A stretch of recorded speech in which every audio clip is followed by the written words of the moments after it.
In this video, I'm going to show you how to merge cells in Google Sheets. So along the top here, I'm going to put a title in. I will say, I'll call it value.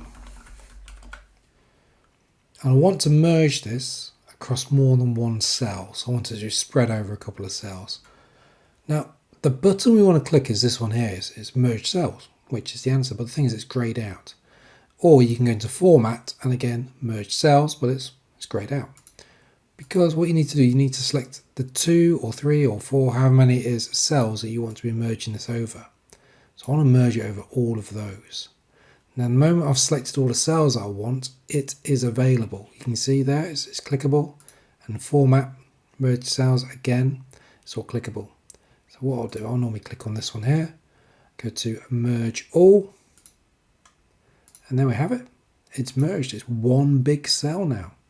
Something to be wary of though, when you are using merge cells, it can interfere with filtering, and it can interfere as well with adding together sums. So just be careful with it. But that is how you merge them. And if you want to unmerge them, click in the cell. You've got the button here for merge cells. Click it again, and that's it. They're being unmerged. But notice it was originally, I think it was in D. It's now moved over to B. So be careful of that as well. But you know how to merge cells. Thank you very much. Please like the video, subscribe to the channel, and happy merging your cells in Google Sheets.